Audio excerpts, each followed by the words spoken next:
ब्राह्मी मुहूर्तमुत्तिष्ठते स्वास्थ्य रक्षार्थम आयुषा तात्रा सर्वथा संत्यार्थम समीक्षा मधुसूदनम। यानी कि जो लोग भी बीमारियों से मुक्त एक लंबी आयु पाना चाहते हैं, ऐसे लोगों को ब्रह्म मुहूर्त के समय अवश्य उठना चाहिए। आयुर्वेदा ब्रह्म मुहूर्त चमत्कारिक पल या अमृत बेला सूर्योदय से ठीक 96 मिनट पहले का वो रहस्यमय और चमत्कारिक समय जिसका ठीक से उपयोग करना अगर आप लोगों को आ गया तो कुछ ही समय में आपकी लाइफ में आए चेंजेस को देखकर आप दंग रह जाओगे और आप अपने किसी भी ड्रीम को इतनी आसानी से अचीव कर लोगे जिसके बारे में आपने कभी सोचा भी नहीं होगा। आप किसी भी स्किल्स में इतनी जल्दी मास्टर बन जाओगे जिसे देखकर आप खुद भी हैरान रह जाओगे, क्योंकि ब्रह्म मुहूर्त में किया गया कोई भी काम ठीक उसी तरह से विकसित होता है जैसे कि पानी, खाद और सूरज की प्रेजेंस में कोई पौधा। इसीलिए इस समय को द क्रिएटर आवर्स भी कहा गया है। और ये मैं कोई सो-कॉल्ड जादू टोने की बात नहीं कर रहा हूँ। आज मैं ये बात आपको एंशिएंट और मॉडर्न दोनों साइंसों से प्रूफ करके दिखाऊंगा। So let's get started. ब्रह्म मुहूर्त को हमारे हिंदू स्क्रिप्चर्स जैसे कि वेद, पुराण और उपनिषद में बहुत महत्वपूर्ण जगह दी गई है। ये मैं आपको मनुस्मृति से दिखाता हूँ। ये देखिए,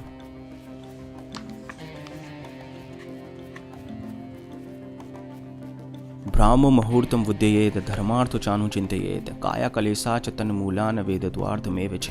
मतलब कि हमें ब्रह्म मुहूर्त के समय उठकर ध्यान यानी कि मेडिटेशन और वेदों का ज्ञान लेना चाहिए। अब आप सोचो कि इतना कठिन कहा जाने वाला वेदों का अध्ययन को महर्षि मनु ने ब्रह्म मुहूर्त के समय ग्रहण करने को कहा है, तो इसके पीछे एक बहुत बड़ा रीजन रहा होगा। और हाँ, सच में इसके पीछे एक बहुत बड़ा रीजन है। और न केवल हिंदू रिलीजन में बल्कि ऑलमोस्ट सारे रिलीजन्स में इस समय को prayers, religious study, meditation, thinking, planning और लर्निंग के लिए इंपॉर्टेंट बताया गया है। सो मैं आपको ये बताऊंगा कि इस समय के दौरान यूनिवर्स में ऐसा क्या होता है जो ब्रह्म मुहूर्त के समय को इतना पावरफुल बनाता है। फर्स्ट है लॉ ऑफ अट्रैक्शन, यानी कि जैसा भी आप सोचोगे वैसा ये यूनिवर्स आपको बदले में देगा। That is called law of attraction. अब आप ये सोच रहे होंगे कि सोचता तो मैं दिन भर हूँ, लेकिन इसका ब्रह्म मुहूर्त से क्या लेना देना? तो लेना देना है। फॉर एग्जाम्पल, आप कुछ देर के लिए ऐसा सोचो कि हमारे यूनिवर्स एक मोबाइल टावर है और हम सबके ब्रेन मोबाइल फोन्स। अब दिन के समय जब सब लोग जगे हुए होते हैं, उस समय सब लोगों के ब्रेन यूनिवर्स में कोई ना कोई सिग्नल भेजते रहते हैं। सिग्नल से मेरा मतलब है थॉट्स। अगर आप भी उस समय कोई इंपॉर्टेंट थॉट यूनिवर्स में भेजोगे तो उस थॉट को रियल लाइफ में मैनिफेस्ट होने में बहुत टाइम लगेगा। लेकिन सुबह के समय ब्रह्म मुहूर्त के दौरान जब सब लोग सोए हुए होते हैं, तब यूनिवर्स का फ्रिक्वेंसी लेवल बहुत कम होता है और उस समय सोची गई कोई भी थॉट के रियल लाइफ में मैनिफेस्ट होने के चांसेस बहुत बढ़ जाते हैं। आप खुद ही सोचो कि अगर आपको किसी ए प्लेस से बी प्लेस पर दिन में ट्रैफिक के दौरान जाना है या फिर सुबह में 4 बजे के दौरान जाना है, तो किस समय में आप अपनी डेस्टिनेशन पर सबसे जल्दी पहुंचोगे? ऑब्वियसली सुबह के समय। ठीक उसी तरह ब्रह्म मुहूर्त के दौरान यूनिवर्स में थॉट्स का ट्रैफिक बहुत कम होता है और इस समय में सोची गई कोई भी थॉट के रियल लाइफ में मैनिफेस्ट होने के चांसेस बहुत बढ़ जाते हैं। इसलिए ऑलमोस्ट सारे रिलीजन्स में सुबह की प्रेयर्स को बहुत इंपॉर्टेंट बताया गया है ताकि दुआएं कबूल हो सकें। हाँ, मैं जानता हूँ कि हम लोगों को रात में जगना बहुत पसंद होता है, इसलिए मैं आपको 3 बजे उठने के लिए नहीं बोल रहा हूँ। देखो, अगर आप दिल्ली में रहते हो तो दिल्ली में सूर्योदय 7:04 पर हो रहा है। इस हिसाब से दिल्ली में ब्रह्म मुहूर्त 5:28 से शुरू होगा और 6:16 पर समाप्त हो जाएगा। बस आपको इन 48 मिनट में जगे रहना है। उसके बाद आप चाहें तो सो भी सकते हैं, लेकिन इन 48 मिनट में आपको वो काम करना है जो आपके लिए सबसे ज़्यादा इंपॉर्टेंट हो। और कुछ ही दिनों में आप अपनी आंखों के सामने अपनी लाइफ बदलते हुए देखोगे। इसलिए बेंजामिन फ्रैंकलिन ने कहा है कि early to bed and early to rise makes a man healthy, wealthy and wise. Second है कॉस्मिक एनर्जी यानी कि विश्व शक्ति। क्या आप जानते हैं कि हिंदू स्क्रिप्चर्स के अनुसार हमारी रातें 4 कालों में डिवाइडेड होती हैं। मान लो अगर सूरज 6 बजे अस्त होता है तो 6 से 9 बजे तक रुद्र काल। इस समय के दौरान हमें कभी भी सोना नहीं चाहिए। 9 से 12 राक्षस काल। इस समय के दौरान हमें कभी भी जगे हुए नहीं रहना चाहिए। 12 से 3 गंधर्व काल, जब हमारी नींद सबसे ज्यादा गहरी होती है। और 3 से 6 मनोहर काल, जिस समय के दौरान हमें हर हालत में बिस्तर छोड़ देना चाहिए, क्योंकि मनोहर काल के दौरान हमारे इस यूनिवर्स में कॉस्मिक एनर्जी यानी कि विश्व शक्ति का संचार सबसे ज्यादा होता है। विश्व शक्ति यानी कि ब्रह्मांडिक ऊर्जा, हमारी इस यूनिवर्स को सुचारू रूप से चलाने का काम इसी कॉस्मिक एनर्जी का होता है। जब हम सोते हैं उस दौरान हमारे शरीर में बहुत ही कम मात्रा में कॉस्मिक एनर्जी का प्रवेश होता है ताकि अगले दिन हम फ्रेश उठकर अपने दिन भर के काम कर सकें। लेकिन मेडिटेशन के दौरान हमारा ये ब्रह्मांड हमें बहुत अधिक मात्रा में कॉस्मिक एनर्जी देता है। अब आप खुद सोचो कि मनोहर काल के दौरान तो पहले से ही हमारे यूनिवर्स में इतनी ज्यादा ज्यादा कॉस्मिक एनर्जी प्रेजेंट होती है और उस दौरान किया गया मेडिटेशन इतना पावरफुल होता है कि आपको कुछ दिनों के अंदर ही स्पिरिचुअल एक्सपीरियंसेस शुरू होने लगेंगे। आपकी विश्व शक्ति का लेवल इतना बढ़ जाएगा कि आप अपनी कॉन्शियसनेस, इंटेलिजेंट और कॉन्सेंट्रेशन में इसका असर देखने लगेंगे। आपने सबकॉन्शियस माइंड की पावर्स के बारे में तो पढ़ा या सुना जरूर होगा। यही विश्व शक्ति हमारे सबकॉन्शियस माइंड को इतना पावरफुल बनाती है और इसीलिए ज्यादा से ज्यादा कॉस्मिक एनर्जी पाने के लिए साधु, योगीज ब्रह्म मुहूर्त के दौरान मेडिटेशन करते हैं। अब ऐसा बिल्कुल नहीं कि कॉस्मिक एनर्जी पाने के लिए आपको मेडिटेशन ही करना जरूरी है, ना,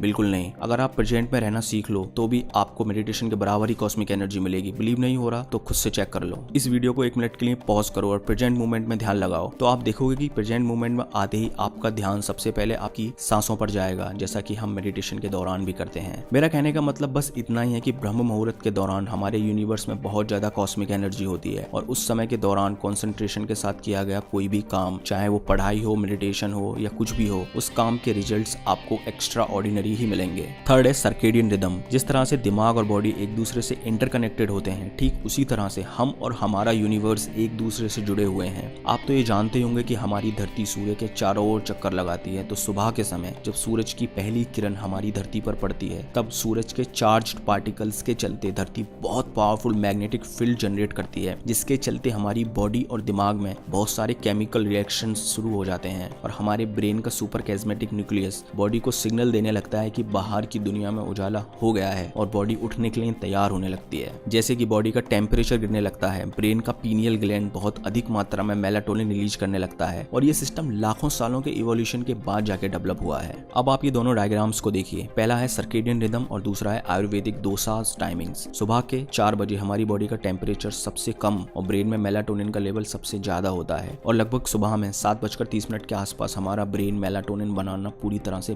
बंद कर देता है। अब आप सोच रहे होंगे कि क्या मेलाटोनिन बोल रहा है, ये तो बता भाई इससे होता क्या है। तो सुनो, सुबह के समय ब्रेन में मेलाटोनिन का लेवल ज्यादा होने की वजह से दिमाग बहुत शांत और स्टेबल होता है, जिसके चलते हमारे ब्रेन की कंसंट्रेशन और फोकस करने की एबिलिटी बहुत ज्यादा बढ़ जाती है। और वहीं अगर आयुर्वेद की बात करें तो हमारा शरीर इन 5 एलिमेंट से मिलकर बना हुआ होता है, अर्थ, वाटर, फायर, एयर और ईथर, या जिसे स्पेस भी कहते हैं। और इन्हीं 5 एलिमेंट से मिलकर हमारी शरीर की 3 मुख्य एनर्जी का निर्माण होता है, वाता यानी कि एयर एंड स्पेस, पिता यानी कि फायर, कपा यानी कि अर्थ एंड वाटर। आयुर्वेद के अनुसार सुबह 2 से 6 और शाम को 2 से 6 के बीच हमारी बॉडी में वाता एनर्जी डोमिनेंट होती है और इस समय हमारे दिमाग की क्रिएटिविटी, कंसंट्रेशन और फोकस करने की एबिलिटी बहुत ज्यादा होती है। इसलिए हमें इस समय में ज्यादा से ज्यादा मेंटल वर्क करने चाहिए ताकि हमारी प्रकृति भी आपका उस काम को करने में साथ दे सके। सो टू कंक्लूड, हमारा शरीर प्रकृति के बनाए इन नियमों के अनुसार चलना चाहिए, लेकिन हम असल जिंदगी में करते क्या है वो हम सब जानते हैं, उसे बताने की जरूरत नहीं है। फॉर एग्जाम्पल, आयुर्वेद के हिसाब से हमें 10 बजे से 2 बजे के बीच किसी भी हालत में जगे हुए नहीं होना चाहिए, लेकिन आज की सोशल मीडिया के जमाने में 2 बजे से पहले सोता कौन है भाई। देखो, पानी जिस दिशा में बह रहा है, अगर उस दिशा में तैरोगे तो किनारा जल्दी मिल जाएगा। यानी कि अगर आप नेचर और यूनिवर्स के हिसाब से चलोगे तो ये नेचर और ब्रह्मांड भी आपका साथ देंगे और किनारे की तरह आप अपनी लाइफ के सारे गोल्स बहुत आसानी से अचीव कर पाओगे। अगला पॉइंट है प्योरेस्ट इन्वायरमेंट। क्या आप जानते हैं कि सुबह के समय यानी कि ब्रह्म मुहूर्त के समय हमारे आसपास का इन्वायरमेंट अपनी सबसे प्योरेस्ट फॉर्म में होता है। सुबह के समय इन्वायरमेंट में लगभग 41% ऑक्सीजन और केवल 4% कार्बन डाइऑक्साइड होती है, इनकी मिनिमम पॉल्यूशन। अब आप ये सब तो जानते ही होंगे कि फ्रेश एयर में सांस लेने से सैकड़ों फायदे होते हैं, जिसमें कि सबसे बड़ा फायदा ये है कि fresh air gives you more energy and A sharper mind. अब ये कैसे काम करता है, इसके पीछे भी अपना एक विज्ञान है जिसके बारे में हम फिर कभी बात करेंगे। अगला पॉइंट है मिनिमम नॉइस पॉल्यूशन। क्या आप जानते हैं कि आपके आसपास की तेज आवाजों का आपके दिमाग पर क्या असर पड़ता है? अगर नहीं जानते तो आज जान लीजिए। हमारे आसपास की तेज आवाजें हमारे ब्लड प्रेशर को इंक्रीज करती हैं, जिससे दिमाग ठीक से कॉन्सेंट्रेट और फोकस नहीं कर पाता। हैरी पॉटर की राइटर जेके रॉलिंग्स बताती हैं कि हैरी पॉटर लिखते समय बाहर की आवाजों की वजह से वो ठीक से कॉन्सेंट्रेट नहीं कर पाती थी, जिस वजह से उन्हें होटल में एक रूम लेना पड़ा था ताकि वो बाहर की अनवांटेड वॉइस से छुटकारा पाकर पूरे फोकस के साथ लिख सकें। देखो, जब बात फोकस और कंसंट्रेशन की आती है तब छोटी छोटी चीजें मायने रखती हैं। सो इसलिए सुबह के समय या ब्रह्म मुहूर्त के दौरान जब इन्वायरमेंट बहुत शांत होता है, तब अगर आप कोई भी काम करेंगे तब आप बहुत कम समय में ज्यादा अचीव कर पाएंगे। नेक्स्ट है एनर्जी सेविंग। महर्षि पतंजलि के अष्टांग योगा सूत्र यम, नियम, आसन, प्राणायाम, प्रत्याहार, धरना, ध्यान और समाधि में 5वां अंग है प्रत्याहार, जिसका मतलब होता है कि हमारे 5 सेंसेस के थ्रू जो एनर्जी वेस्ट होती है उसे बचाना, जिसमें एक योगी मेडिटेशन के दौरान अपने सारे सेंसेस को बंद कर लेता है ताकि वो अपने अंदर की सारी एनर्जी मेडिटेशन पर लगा सके। अब योगी के पास ये एबिलिटी होती है, वो अपनी इच्छा अनुसार अपने सेंसेस को बंद कर सकते हैं, लेकिन आप लोग लोगों के पास तो ये एबिलिटी है नहीं। तो आप लोगों को अपने ब्रेन की एनर्जी का सदुपयोग करने के लिए सुबह के समय जब एनवायरनमेंट शांत हो उस समय उठकर कोई काम करना चाहिए। देखो होता क्या है कि जब हमारे आसपास नॉइसेस होती हैं तब हमारे दिमाग की एनर्जी का एक बहुत बड़ा हिस्सा उन नॉइसेस को समझने में लगा रहता है, चाहे फिर वो वॉइस अनइम्पोर्टेंट ही क्यों ना हो। इसलिए अगर आप सुबह के समय उठोगे तो शांत वातावरण के कारण आपका चेतन मन यानी कि कॉन्शियस माइंड जिससे हम सोचते हैं वो बहुत शांत रहेगा, जिसके चलते उठने के 20 मिनट बाद तक आप जो भी करोगे वो डायरेक्टली आपके सबकॉन्शियस माइंड में जाके बैठेगा। और अगर एक बार आपने अपने सबकॉन्शियस माइंड में कुछ बैठा दिया तो दुनिया में ऐसी कोई भी ताकत नहीं है जो उस बात को सच होने से रोक सके। तो आज से ही अपने आप से एक वादा करो कि मैं रोज सुबह 4 बजे उठूंगा, चाहे ये दुनिया फिर इधर की उधर ही क्यों ना हो जाए। और ऐसा आपको कुछ दिनों तक ही करना है। कुछ ही दिनों में आपका एनर्जी लेवल, कॉन्सेंट्रेशन इतना बढ़ जाएगा, आप दिन भर इतने फ्रेश और खुश रहने लगोगे कि फिर आपका कभी भी लेट तक सोने का मन ही नहीं करेगा। सो दैट्स ऑल दोस्तों, अगर वीडियो अच्छी लगी हो तो लाइक करें, शेयर करें ताकि और लोगों तक भी इन्फॉर्मेशन पहुंच सके, और इस चैनल को सब्सक्राइब करके चैनल के विकास में अपना योगदान दें। धन्यवाद।